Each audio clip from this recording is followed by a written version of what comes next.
Bonjour, dans cette vidéo, je vous propose de découvrir les détails et symboles cachés aux yeux des profanes de la mise en résonance de Notre-Dame de Paris et de toutes les cathédrales en général avec les forces cosmiques de l'univers et de leur connexion avec la Terre.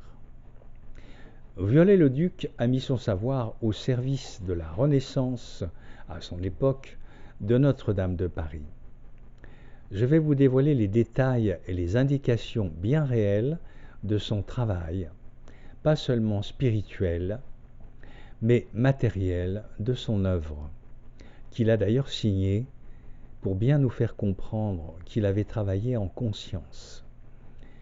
N'oublions pas que les cathédrales sont des temples, destinés à la transcendance des individus qui ouvrent leur esprit, leur corps et leurs âmes pour se connecter à la conscience universelle. Les cathédrales ne sont pas seulement des images enchanteresses. À l'origine, elles étaient polychromes comme un livre d'images.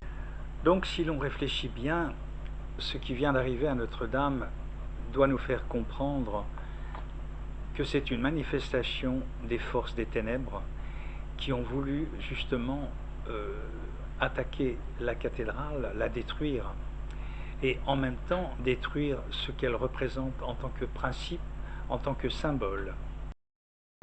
Tout d'abord, il faut bien savoir que la cathédrale, l'emplacement de la cathédrale a toujours été un lieu de culte dit païen à l'origine, et ce lieu de culte était destiné à honorer Isis. Isis, sa représentation, c'est une Vierge noire. Et entre parenthèses, toutes les Vierges noires réelles, vraies, sont inspirées justement d'Isis et sont en principe sur un lieu où antérieurement Isis était adorée. Donc, lorsqu'il y a eu des travaux de fait, il y a quelque temps, quelques années, je ne dirais pas un siècle, mais presque, eh bien, on a trouvé sous la cathédrale Notre-Dame des vestiges de ces anciens temples, de cet ancien temple, y compris une statue d'Isis, elle bien réelle, représentant une Vierge noire. Et donc, il faut comprendre que Isis est un symbole de Vierge à adorer pour la fécondité. Isis, Vierge noire, appelée Notre-Dame de dessous-terre, cette déesse est liée, ou cette Vierge qui en est issue, est liée donc au chaudron celtique, ce chaudron qui est donc le chaudron noir dans lequel la matière qui est destinée donc à être créée, à créer donc toute la vie, tous les éléments. C'est donc vraiment un symbole de création et de fécondité. C'est donc la représentation de l'existence et de la continuité du peuple gaulois qui devint ensuite le peuple français. Donc en essayant de détruire ce symbole, eh bien c'était une attaque directe envers le peuple français. Et plus précisément, sa culture, sa religion, son âme même, son existence. Mais cet événement en même temps est un électrochoc. Car évidemment, dans les temps où nous sommes, il n'est pas difficile de voir que les églises se vident de plus en plus. Et donc, Notre-Dame de Paris était devenue non plus vraiment un lieu de culte essentiellement, mais surtout un lieu touristique. Et ça n'est pas sa destination primitive. C'est bien un lieu sacré, un lieu de prière, un lieu de culte. Et toute la France, et même peut-être une partie du monde, s'est donc aperçu que détruire cette cathédrale était très grave et justement aiguillonnait le retour vers la foi et le retour à des principes quand même beaucoup plus spirituel, beaucoup plus élevé. Évidemment, cet incendie a été provoqué. Ça n'est pas un incendie accidentel. Provoqué par qui? On ne le sait pas. Je ne tiens pas à le savoir. J'ai mon idée là-dessus, mais disons que je la garde pour moi. Mais en tout cas, ça ne peut pas être un accident banal, car il n'est qu'à voir l'ampleur de l'incendie, la rapidité avec laquelle il a pris. Et croyez-moi, lorsque vous prenez une bûche de chêne, eh bien cela ne s'enflamme pas avec une allumette. Donc l'histoire du mégot ou du court-circuit, permettez-moi d'en douter. De toute façon, des expériences ont été faites et sur YouTube c'est facile de voir des tentatives d'allumage de poutres de chêne qui se soldent toutes par un échec, y compris avec un chalumeau et y compris avec un arc électrique. Pour faire brûler une poutre de chêne, surtout centenaire ou bicentenaire ou tricentenaire, il est évident qu'il faut allumer un foyer important en dessous, car sinon ça ne flambe pas, ça se consume. Alors que là, lors de l'incendie de la charpente de Notre-Dame, c'était réellement un feu, mais un feu tout à fait bizarre, car souvenez-vous de la couleur, ou regardez les reportages qu'il y a eu à ce moment-là, souvenez-vous de la couleur de l'incendie. C'était donc des flammes orange, une couleur orange, qui est tout à fait anormale dans un feu de bois. Lorsque vous faites un feu de bois, vous avez des flammes claires, vous avez de la fumée, mais jamais une telle couleur. Voilà, en ce qui concerne la technique.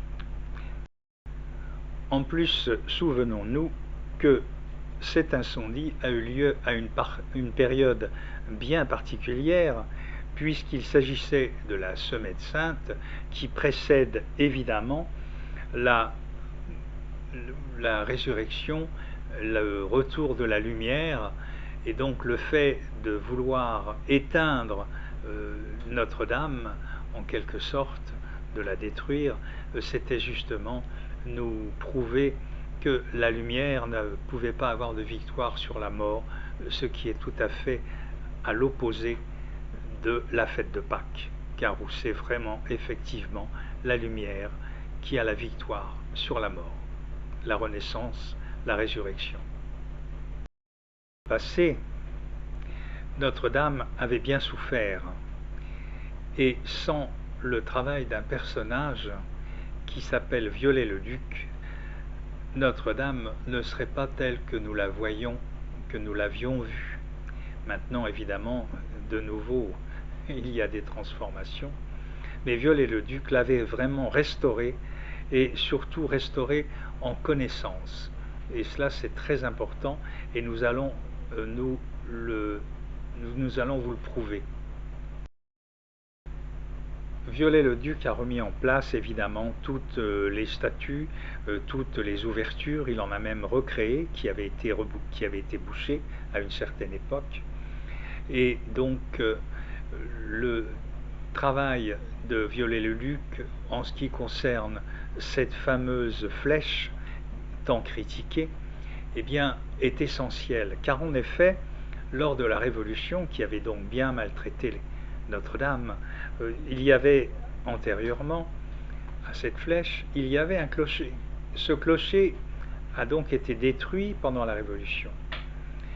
Et Viollet-le-Duc a donc fait cette flèche. Et c'est très important, parce que cette flèche, si vous voulez, représente un élément important de Notre-Dame, c'est-à-dire c'est l'antenne qui relie le cosmique aux forces telluriques. Et nous allons le voir. Si nous montons, enfin auparavant, si nous montions sur le toit pour vraiment observer et découvrir cette flèche, nous voyons d'abord toutes les statues qui entouraient cette flèche. Ces statues qui ont donc été installées par Viollet-le-Duc. Et Viollet-le-Duc lui-même s'est représenté dans ces statues. Il s'est fait représenter sous le personnage de Thomas, qui observe justement la flèche mais qui tient à la main la règle des architectes. Et cela est très important, parce que sur cette règle, d'une part, sur une face, il a fait marquer en chiffres romains la date de finition de ses travaux, 1861, et sur l'autre face, il lui a fait écrire la maxime « Je peux faire encore plus grand ». Et également, il lui a fait dessiner, imprimer la vouivre. Et cela est très important, car justement, c'était pour nous expliquer qu'il avait fait tous ses travaux en tant qu'initié et donc en connaissance. Alors qu'est-ce que la vouivre? Eh bien la vouivre, c'est la représentation des courants telluriques à la surface de notre Terre, et les lieux telluriques, évidemment, sont en correspondance dans les cathédrales avec le cosmique. Et c'est ce que donc Viollet-le-Duc, en faisant cette flèche, eh bien, a fait un travail extrêmement important. Voici donc la règle de Viollet-le-Duc qu'il porte à la main. Comme vous pouvez le voir sur cette règle, il y a donc déjà l'inscription « Je peux faire encore plus ample », donc encore plus grand, ainsi que le dessin de la vouivre, animal symbolique, qui a vraiment éveillé l'attention de Viollet-le-Duc et qui a donc travaillé dans l'esprit justement de respecter les proportions et les propriétés donc de la cathédrale Notre-Dame. Car il rendait ainsi Notre-Dame de Paris à sa destination primitive, à savoir un changement de vibration, un état vibratoire qui fait passer donc d'une vibration inférieure à une vibration supérieure et donc à une élévation spirituelle, car c'est cela la destination des cathédrales d'une façon générale. Elles avaient été bâties dans ce but et avec le respect de toutes ces règles. Et donc Viollet-le-Duc a respecté cette règle, il l'a même amplifiée. Et nous allons voir au travers des photos, au travers de ces réalisations qu'il a faites, jusqu'où cela a été. La représentation de cette vouivre était présente avant les travaux de Viollet-le-Duc. En effet, sur la croix au-dessus du transept, eh bien cette vouivre est présente. Voyez la photo qui va suivre. Nous voyons donc la croix du transept avec à sa base la vouivre qui est enroulée.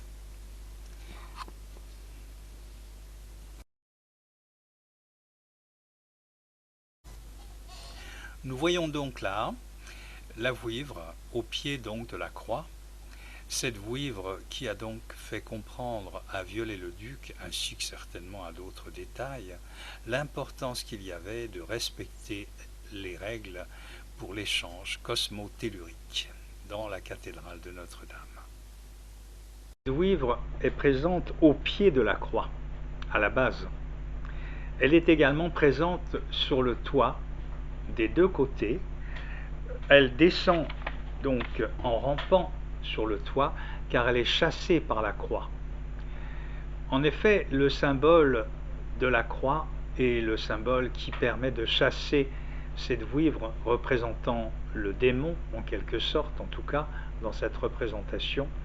Et comme à Rennes-le-Château, dont nous parlerons dans un autre entretien, le diable a le bénitier au-dessus de lui, et au-dessus de ce bénitier, il y a les 4 anges qui font le signe de la croix, et au pied donc de ces anges, sur le socle, il y a l'inscription « Par ce signe, tu le vaincras », car en effet la croix, le signe de croix, c'est ce qui fait reculer le démon.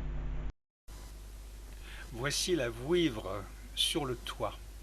Cette vouivre qui, vous le voyez, tente de s'échapper. Elle est chassée par la croix au-dessus, car en effet, seule la croix est capable de chasser le démon. Nous en reparlerons dans notre prochaine vidéo, qui est donc sur Rennes-le-Château, où c'est le diable qui présente le bénitier. Donc Viollet-le-Duc a donc remis en activité ce système très important cosmotellurique. Et la preuve en est, il a même voulu l'augmenter au maximum, puisque si nous regardons encore sur une photo ce qu'il avait fait au sommet de la flèche, il avait fait des antennes supplémentaires pour avoir un maximum d'énergie cosmique tout autour de la flèche.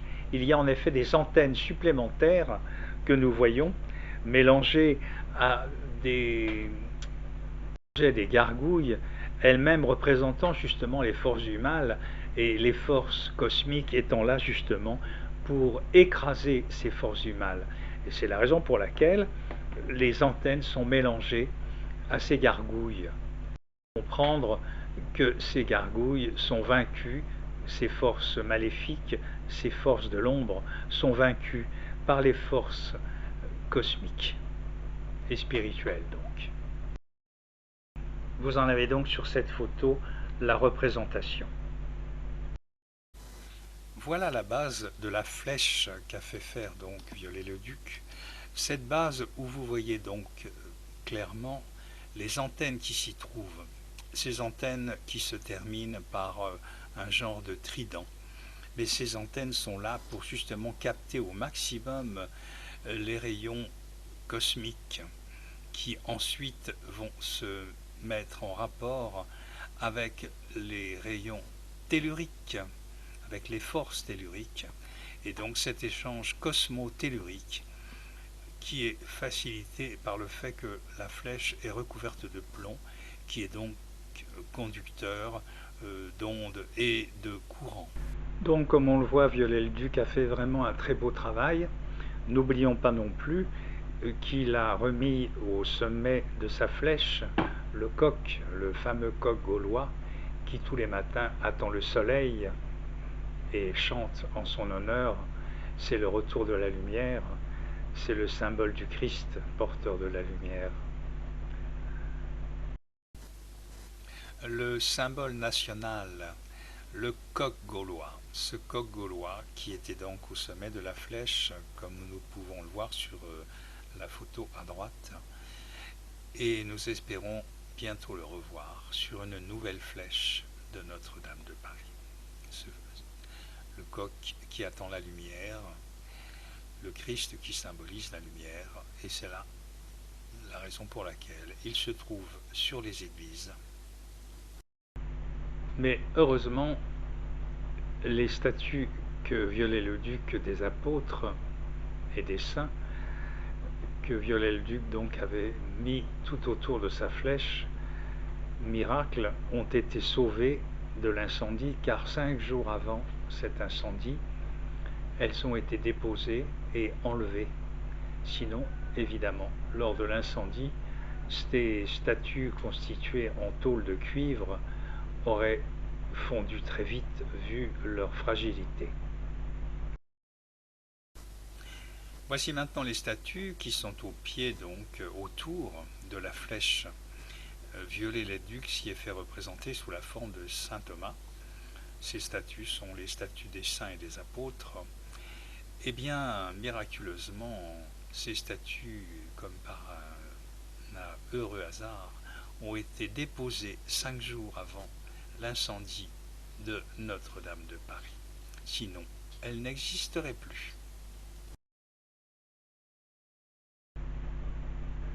Donc l'incendie de Notre-Dame est bien un crime contre la France, contre la chrétienté,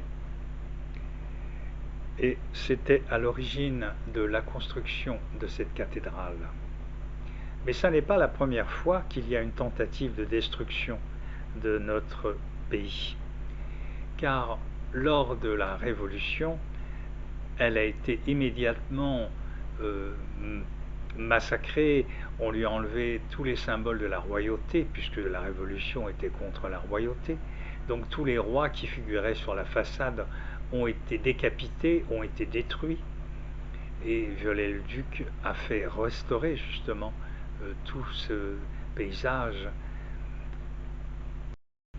Et donc, n'oublions pas qu'en 1790-1793, une tentative de nouvelle religion a été faite. On l'appelait le culte de la raison. Quelle raison? Et de la liberté. Et donc, il y a eu une fête donnée donc en l'honneur de cette nouvelle religion. Une mascarade où une comédienne jouait justement le rôle de la raison et de la liberté. J'en ai d'ailleurs une photo, si vous voulez la voir ensuite. Voici donc le spectacle qui s'était donné pour la fête de la raison. Mais comment peut-on parler de raison alors qu'il y a eu autant de gens massacrés sous la guillotine?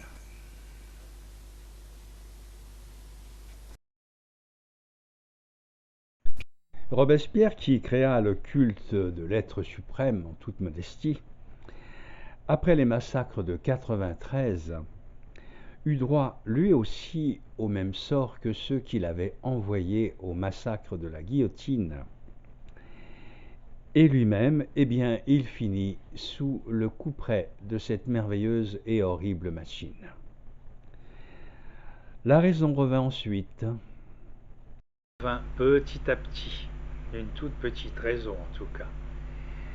Mais la destruction donc de Notre-Dame préfigura bien la destruction de bon nombre de personnes, de bon nombre d'hommes et de femmes, et ce fut quand même un massacre. Donc soyons réalistes et comprenons bien que cette destruction, cette tentative de destruction pourrait bien symboliser elle aussi un massacre peut-être ou des événements très graves qui peuvent arriver.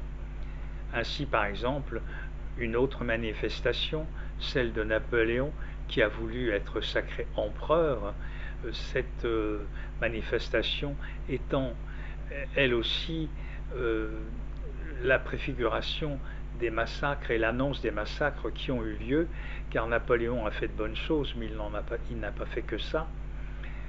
Il a donné quand même lieu à pas mal de massacres d'hommes français et d'autres d'ailleurs, mais à son compte, on peut quand même lui reprocher quand même beaucoup de morts. Et lui aussi donc donna dans Notre-Dame un spectacle assez pitoyable d'un empire qui fut de courte durée. Alors fut habillé tel un temple gréco-romain, et les spectateurs qui y étaient conviés, le peuple lui n'étant pas très chaud pour y venir, les spectateurs étaient surtout constitués de ceux qui avaient voté la mort de Louis XVI, et donc ils étaient déguisés en mignons de Henri III, pour l'essentiel. Donc vous voyez que ce fut vraiment une cérémonie vraiment ridicule. Nous voyons là le sacre de Napoléon, qui se fit faire empereur, car s'il s'était fait faire roi, cela aurait été un retour à la monarchie. Et donc nous avons tous ces personnages habillés à l'ancienne. Nous avons au premier plan, à droite, les trois personnages déguisés en mignons, entre autres. Et nous avons là Napoléon qui est en train de mettre la couronne sur la tête de Joséphine, après lui avoir été couronné par le pape. Mais en attendant, gardons espoir. Il faut toujours garder l'espoir. Mais il y a eu quand même, on peut dire, la manifestation des forces de la lumière, car après l'incendie de Notre-Dame, nous y avons découvert la croix au-dessus de l'autel de la Vierge Marie, qui a été fait qui a été construit donc par Louis XIV à la demande de Louis XIII. Louis XIII qui avait donc eu un enfant, Louis XIV, et au bout de 22 ans de règne, ce qui fit d'ailleurs poser beaucoup de questions quant à la réalité de sa paternité, mais quoi qu'il en soit, Louis XIV mena à bien la tâche que Louis XIII avait demandé de faire. Eh bien, cet autel de Notre-Dame et la statue elle-même de Notre-Dame, ainsi que cette magnifique croix lumineuse, après l'incendie de Notre-Dame, étaient restés intacts.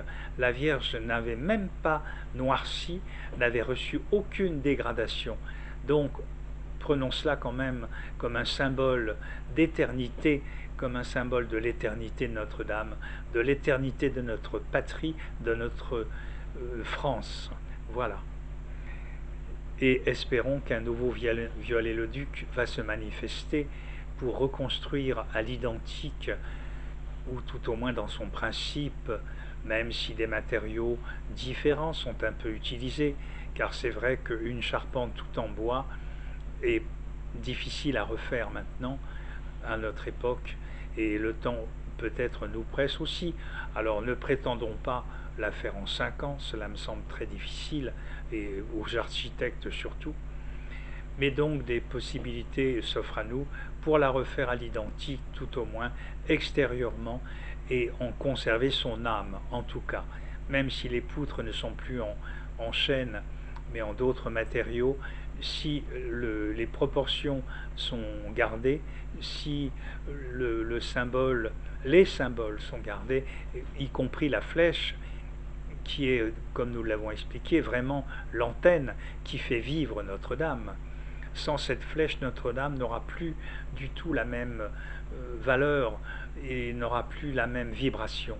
Et ce serait vraiment très dommage pour nous tous, et pour la France, et pour la chrétienté.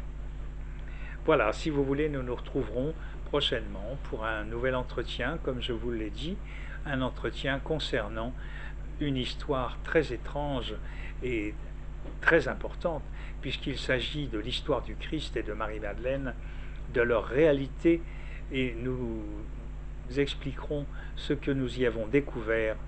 Voilà. À très bientôt, j'espère. Nous voyons ici la croix magnifique qui a étonné tout le monde.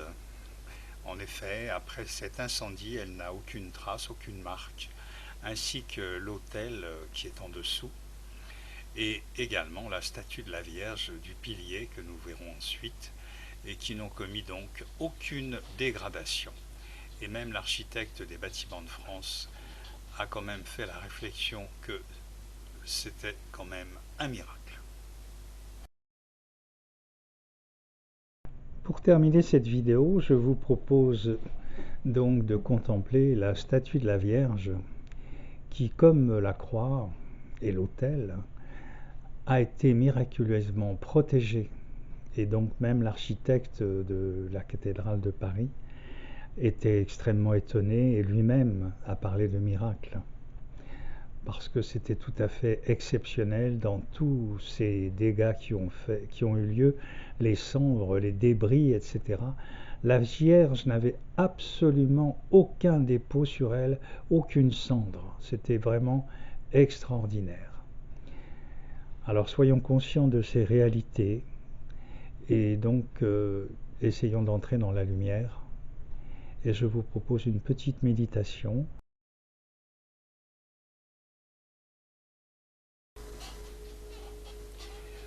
Nous contemplons donc la statue de Notre-Dame du Pilier, miraculeusement épargnée par l'incendie de Notre-Dame. Et donc nous pouvons méditer sur cette image absolument magnifique. Voilà, je vous laisse et je vous souhaite une bonne fin de lecture.